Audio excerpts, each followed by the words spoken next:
Ben ritrovati in diretta con l'informazione di TG Treviso. Glory, cappello di fronte al pensiero di Luigi Stefanini. I giovani riflettono, è il tema dell'evento online che si svolgerà giovedì 3 giugno alle 15 nell'aula magna del liceo Canova per ricordare la nota docente di storia e filosofia del liceo classico scomparsa un anno fa e autrice di una monumentale biografia del filosofo trevigiano apprezzata in tutta Italia e anche all'estero.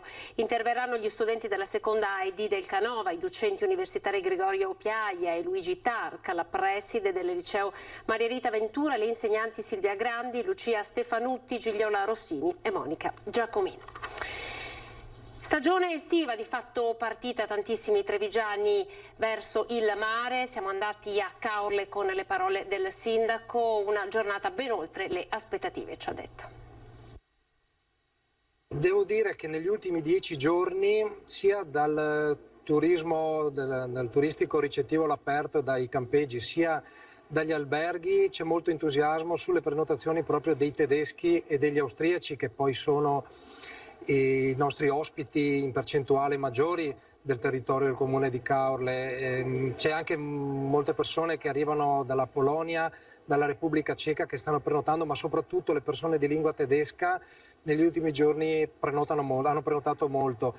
Gli italiani sono ancora un po' più prudenti, tendono tendenzialmente a prenotare in prossimità della data di partenza, però bene sia dai campeggi, bene sia dagli alberghi come proiezione. Addirittura i campeggi mi danno dei numeri che potrebbero superare a fine stagione quelli della stagione 2019, quindi ante Covid. Oggi c'è una coda di circa 15 km in entrata da questa mattina, e quindi ho fatto un giro per le spiagge mezz'ora fa, e tutte e due le nostre spiagge, sia del capoluogo sia le spiagge nostre di Porto Santa Margherita e di Duna Verde, sono piene di persone, di gente, però devo dire che c'è una profonda etica di rispetto delle regole, per cui le persone si tengono comunque distanziate, salvo ovviamente il nucleo familiare, e quindi i controlli li facciamo ma con grande discrezione, e ovviamente non ci sono accertamenti di interventi, le persone sono brave, ospiti e residenti. Questo era il nostro ultimo servizio, grazie per essere stati in nostra compagnia, andiamo insieme a vedere le previsioni del tempo, arrivederci.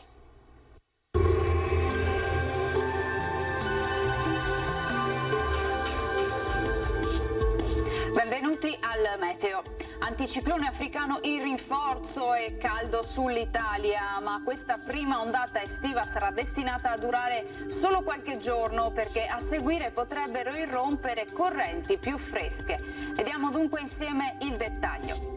Sul Veneto tanto sole ovunque, il cielo si presenterà sereno o al massimo poco nuvoloso. In serata non si escludono gli ormai consueti acquazzoni sulle zone montane. Vediamo anche le temperature che, come detto, saranno in aumento. Il clima sarà caldo, minime tra 11 e 15 gradi. Per quanto riguarda invece le massime, la colonnina di Mercurio arriverà a segnare i 28 gradi. Ci spostiamo ora sul Friuli Venezia Giulia, sarà soleggiato anche qui, cielo sereno o velato su tutti i settori della regione.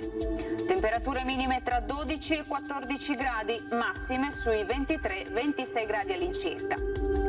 Infine uno sguardo alla situazione del Trentino Alto Adige. Inizialmente avremo un ampio soleggiamento, col passare delle ore qualche temporale a carattere sparso.